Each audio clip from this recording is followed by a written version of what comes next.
Well, boils and ghouls, it's your old pal, John Kassir, the voice of the Crypt Keeper. And I want to welcome my good fiends of the Horror Heals podcast. Is horror good for mental wellness? But of course it is. I delight in the delicious deaths of pitiful people on the silver screen. So get ready for a hell of a good time with my new fiends, Corey and Kendall, on the Horror Heals podcast.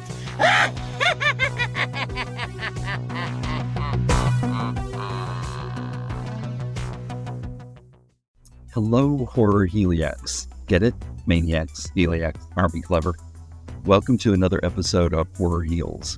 I'm Kendall Stulce, and as always, I'm here with my amazing co-host and partner, Corey. Today, we have a really special guest joining us all the way from Poland, the incredibly talented artist Hekkoto. We've been following the self-proclaimed mega milk goth mommy's artwork for a while now and are just blown away by the way Hekkoto brings horror to life through art. Hekkoto, welcome to the show. Hi, We're in New England right now, and where are you? I'm in Poland. Lovely. How is it Poland today? Quite warm, thankfully not super hot because in last weeks we have awful heat wave. Thankfully today isn't that bad. Good. Wonderful, yes. Yeah. Same here, although we had a horrible thunderstorm last night that kept the dogs up. Very loud. Last night, Kendall and I were looking at your Instagram page and just marveling at your art. I love the use of color and lines. Tell us a little bit about how you got interested in art and what drew you to like the horror-themed art. I always was the art kid, so I actually started drawing like a bit when I was like little child. But when I was 15, I started drawing a lot of more. First, it started with me drawing cute cats. It's totally something different. Back then I was posting like mostly photos of flowers and like cats. Literally just few months later, I was posting on DeviantArt back then. So I post on a lot of social medias. Back then it was only DeviantArt. And I just saw a lot of really cool artworks, which was relating to horror, creepypasta. Somewhere around then, like, I started really liking concept of drawing scary things. Always liked horrors, spooky things, supernatural and such. Also, that's moment when my life started to be quite awful. I was feeling bad. So actually drawing horror really helped. So yeah. First, it was like some creepypasta and such, which was really popular back then. But later, I started drawing just horror or gore. To be honest, drawing scary monsters or some bloody things. That's how it started. Do you have a favorite creepypasta? I really like Slender Man, but it's because I am actually able to visualize him like actually scary monster or draw him. I really like when monsters I drew have really long arms and legs. And I think that might be factor why I like Slender Man so much. So going back to childhood, what were some of the first horror things that you were exposed to? I think first thing I was seeing was when my parent was watching some horrors. Back then I was still little, so I wasn't allowed to watch with them. I just look a bit and I really enjoyed. I also remember I was watching Cartoon Network and there was cartoon Grim Adventures of Billy and Mandy. And I think it's one of the things that actually got me totally into this really spooky stuff in cartoonish way, really like something I really love. To be honest, to these days, I really like mix of horror with cartoon. So I think it was probably one of the biggest factors. And when I was in my early teens, I started watching horror movies. I remember on New Year's Eve with my friend, I was watching Paranormal Activity 2. I didn't saw first like of Paranormal Activity. I just started with second one because I am not exactly sure why, but yeah, I just watched this and it really like that was time when I actually felt like I really love it and I definitely need to watch a lot of more. And then I started watching a lot of horrors. I'm watching since then. How did you discover when you were feeling bad? How do you get to the point where like all of a sudden horror has that aha, like, oh, watching horror, drawing horror makes me feel better? To be honest, I always saw horror or scary stuff quite comforting for myself. Probably because it was something I could relate to because I liked it and I saw like other people like it too. Uh, so it gave me like sense of belonging and community, and I think that was probably one of the biggest factors because thanks to watching horrors and drawing spooky stuff, I meet a lot of cool people who also shared same interest, and I think that was like the biggest thing from all my other hobbies and interests. Nothing before gave me so much like feeling like I belong somewhere and there are people who I like me. Excellent. When we try to explain to people what the concept of this podcast is about, horror and horror culture, helping us feel better mentally, some people who aren't into horror, they don't quite get it. Was that a challenge for you, like with your parents and stuff like that? Was it hard to make them understand that, drawing horror makes you feel good? No, that wasn't any problem ever. To be honest, when I was 11, my parents bought me a video game, Bioshock, which was actually for adults. And it probably was one of the first where I saw more of like horror thing, like those monsters and such. So my parents literally have no problem. Even was showing them sometimes my drawings, and they never said anything about me drawing like spooky monsters or something. Good. Good. So it's interesting, and I think Kendall and I have touched on this before, that being part of the LGBTQ plus community, we find like that sense of belonging and solace in horror. I think a lot of times because the heroes in horror are often outsiders. Is that something that you relate to? Yes, to be honest, for my whole life, I always felt like outsider. I wasn't fitting. I was always different.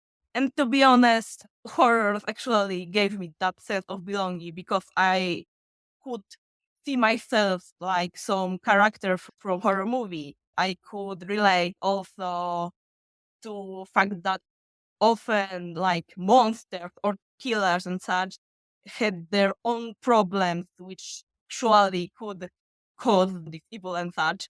And seeing that there are outsiders and they are so cool, it was literally awesome. It was like I want to be like them because they're cool, they're outsiders, and then they don't mind it. And yeah, and I really like this. Do you feel like you connect more with the monsters or with the heroes or the people in the movies? To be honest, I often relate more to the monsters. I see myself more like on the monster side, which is actually quite interesting because, to be honest, I am rather like super nice and kind person. Is horror a big thing in Poland?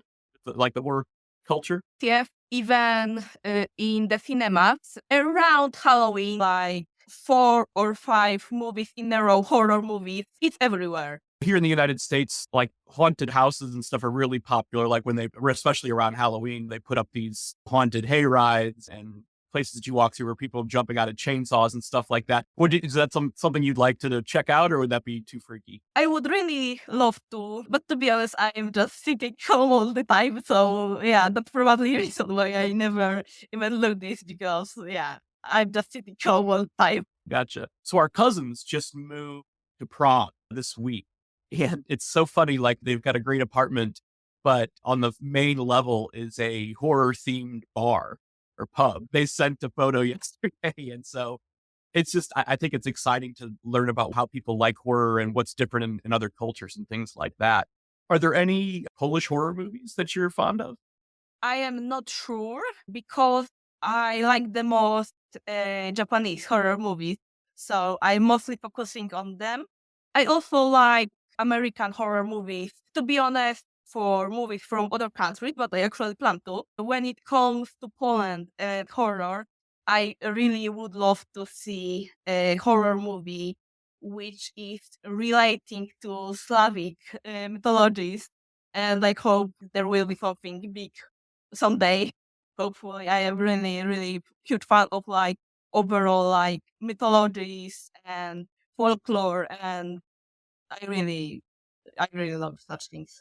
So interesting you mentioned Japanese horror. I was definitely into that in high school and college and stuff when the Ringu movies were out. And I know, Americans like to remake everything, but I will say, and I just watched the Ring movies, the American remake, the last couple of days, and I thought that was probably the most well done interpretations of them. Yeah, have you watched those?